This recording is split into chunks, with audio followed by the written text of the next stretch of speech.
Previously on ForexFundys. Now, I'm not good at swing trading, but I think that this is probably a great one to forward test. AUDCHF, like I said, we have a bullish reading on AUD for our ForexFundys chart. So I'm gonna just journal this for journaling purposes. I was a horrible swing trader before taking account to the fundamentals. Just want to collect these just because, well, with the US dollar volatility, how does this swing trade look? Well, we have the false move up, swept that real move, potentially fundamental AUD being strong, according to the other stuff here. So that's my case. Welcome back to this follow-up video off of a trade that I forecasted on the 27th. And let me tell you, this trade was perfect. This was a swing trade here.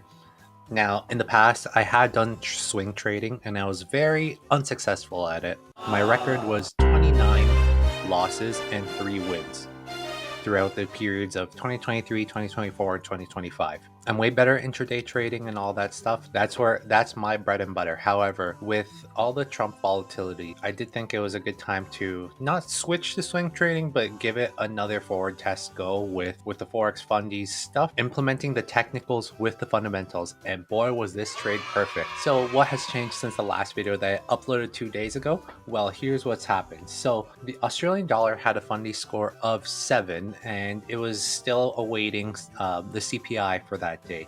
So once the CPI news came in, you can see that it boosted the Australian dollar even more, bringing it from a 7 to a plus 17. Now CHF was sitting at a -6. CHF doesn't usually have many news events, so my bias here was Aussie strength, and let me tell you other reasons why I had Aussie strength bias. And this isn't just against the US dollar, it's literally all currencies which experiencing Aussie strength. So on the technical side of things, they're booming. So technicals, give that a check mark. Okay, so what's happening on the ForexFundys Quadrant? All right, on the ForexFundys Quadrant, here's the real trend side of things. This is from the COT from last week, from the 13th to the 20th. I know things could have changed, but the Australian dollar was on the right side of the quadrant, which is just another confluence. This side of the quadrant doesn't really have to do with the COTs or anything like that. It just has to do with price, where price lands at the beginning of the week and the end of the week versus its open interest. There was a lot of added open interest on the Australian dollar, plus price went up. So it shows up on this side of the quadrant. So that's another score right there. Fundamentally, we have a score of 17 now. We had a score of 7 before, which was great, but now 17. CPI went up, meaning that they're probably going to take a more hawkish stance. Another confluence right there. So it went from a 7 to a 17 on our Fundys board. And lastly, the COT.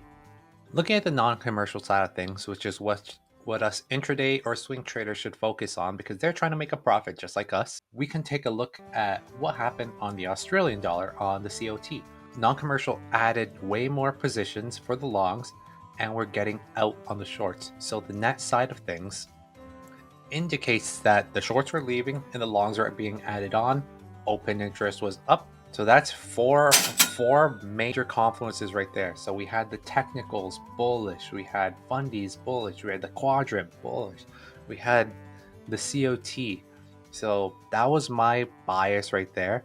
And like I said, I was never good at swing trading. 3 wins, 29 losses. Ironically, those 3 wins were all on CHF somehow.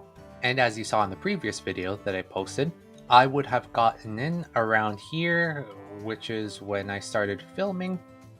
But realistically, now I'll put this as a disclaimer here. I did not know that there was CPI that day until later on in the video. So where could you have entered to be on the safe side, like on personal accounts or challenges? CPI came out around 7 o'clock. You could have waited until one of these closures here just to be on the safe side with your funded accounts, with your funded challenges, with your personal account, because you don't want to be on the bad side of things, right? So this would have probably been a little bit more of an ideal entry than what I did on Tuesday. I remember I did not actually enter. This was a A+ forward test, however. And one of the cool things is My buddy Zach Attack, shout out Zach, he caught this trade. He understood the fundamentals of Australian dollar gaining some strength, as posted here. Mr. Zach Attack, he passed one of his challenges. He just needed 1R. And here's the thing, Zach did not take the ForexFundys course or anything like that. I did mention in my opening video for the ForexFundys that you can Google all this stuff. You can talk to ChatGPT, you can talk to Gemini, you can go on Baby Pips, you can go on Investopedia, or if you just like the interactive content with me making memes and stuff. Oh, pick me! Oh, I know, me! Shout out Donkey. You can learn all the fundamentals all by yourself, or you can just try giving ForexFundys a go, see if the fundamentals chart, the COT, the Quadrant is of use for you. And like I said in previous videos, I'd always recommend you to start just with a monthly to see if it's a good fit for you. See if you learn anything with all the quizzes that we have, all the videos that we have. And if you like it and find it useful, stay along however many more months that you need. Or if you just sign up for the lifetime, I'll reimburse whatever months that you already paid. A new COT does come out tomorrow with new fresh data. So we're going to see what happens there, what changes. Once again, the COT is on a little bit of a lag. So today we are on the 29th of January. We're going to get the COT from the 20th to the 27th. So once again, A+ trade. We had 4 confluences, like 3 major fundamental confluences, plus the technical side of things that acted beautifully for this trade. And once again, the importance of picking the right target. Take profit would have been hit, and then price kind of retraced right after it, which is completely fine if you're still in it and we're still looking to long it. But I'm happy with it would have been 2.25% right there. And once again, if you'd like a look at our ForexFundys chart, here it is with all the currencies that you have. You're going to learn all the fundamental side of things with the course. Some currencies like they usually tend to have less amount of news events. So in those cases, if you're primarily only trading these 2 pairs, maybe it's not the best idea, but you can still learn the fundamental side of things. If you're a metals trader, it's probably not the best idea. I want this course to be useful for people who are Forex traders or who just simply want to learn fundamentals. AUDCHF side of things, this is where, like I said, it's so important to take your profits.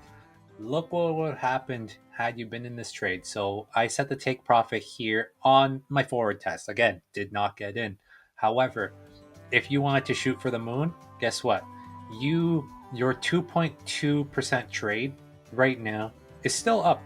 It's still up, but it's at 1.4% now. Got greedy, you didn't take your profits. Take your profits always. Have a nice target like this, and then be happy with it, move on to another day. Stop trying to shoot for the moon.